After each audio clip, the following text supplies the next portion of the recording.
আগের ভিডিওতে দেখিয়েছিলাম গোপালের চোখ মুখ আঁকানোর ভিডিও। এই ভিডিওতে দেখাচ্ছি মা লক্ষ্মীর চোখ মুখ আমি যেভাবে আঁকালাম সেটাই একটা ভিডিও। আপনাদের ভালো লাগলে অবশ্যই কমেন্টে জানাবেন। এই যে মা লক্ষ্মীকে স্নান টিনান করিয়ে তারপরে মা লক্ষ্মীকে আর কি চোখ মুখ আঁকাতে বসে গেলাম। প্রথমেই আমি চোখটা সাদা করে নিলাম, সাদা করে তারপরে মা লক্ষ্মীর চোখ আঁকাবো। সাদা ওইখানে আর কি শুকাতে লাগুক ততক্ষণে আমি মা লক্ষ্মীর চুলগুলো রং করে নিই। চুলগুলো রং করে নেওয়ার পর তারপরে আর কি মা লক্ষ্মীর মুখটা আঁকাবো। তার আগে আমি বুড়োটা আঁকিয়ে নিয়েছিলাম। তখন মনে হচ্ছিল তুলিটা তো ছোটোই নিয়েছি, কিন্তু তারপরে আরও ছোট নিলে খুব ভালো হতো। এই যে মা লক্ষ্মীর চোখ আঁকানো শুরু করলাম। আমি কখনো এরকম ঠাকুর দেবতা আঁকা মানে চক্ষু দান করা মুখ টুখ আঁকানো হয়নি, এইবারই আর কি প্রথম আঁকানো, তাই একটু ভয় ভয়ও লাগছিল। আর এই যে চোখ টোক আঁকাচ্ছিলাম। আপনাদের কাছে কেমন লাগছে অবশ্যই কিন্তু কমেন্টে জানাবেন।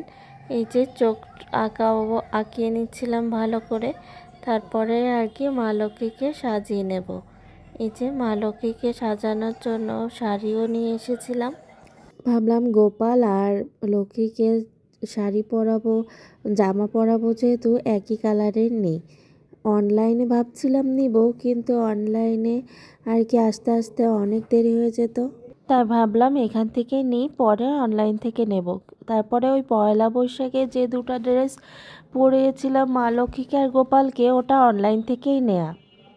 আপনাদের পছন্দ হলে বলতে পারেন, তাহলে আমি পেজটা মেনশন করে দেব। আর এই যে সাজিয়ে দিচ্ছিলাম ততক্ষণে গল্প করতে করতে। আসলে স্নান টিনান করে এসে সকাল সকাল পূজা দেওয়াটাই মানে বেশি ভালো আর কি লাগে। এই যে স্নান টিনান করে এসে পূজা দিচ্ছিলাম। আমাদের তো উপরের ঘরে একদম আর কি পূজা মন্দির, সেইখানে আর কি এত রোদের তাপ পড়ে, গরম হয়ে যায় পুরো উপরের তলাটা।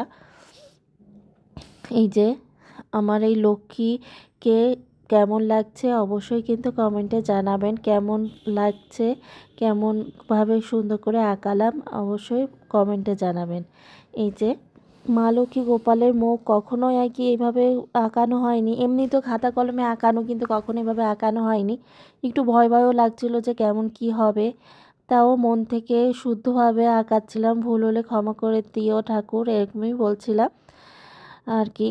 এই যে আমার আঁকানো প্রায় শেষ, তাই ভাবছি যে মনে হচ্ছে আর একটু সুন্দর করতে পারতাম হয়তো বা, কিন্তু পারছি না, তাই ভাবছিলাম মনে মনে। তারপর এই যে আঁকানো শেষ, এখন মা লক্ষ্মীকে আর কি শাড়ি পরাবো আর কি। এই যে দিনকে আর কি সবুজ শাড়িটা পরে গিয়েছিলাম, গোপালকেও সবুজ জামা পরিয়েছিলাম। যে মা লক্ষ্মীকে সাজিয়ে দিচ্ছিলাম। আপনাদের কাছে মা লক্ষ্মী আর গোপালকে কেমন লাগছে অবশ্যই কমেন্টে জানাবেন।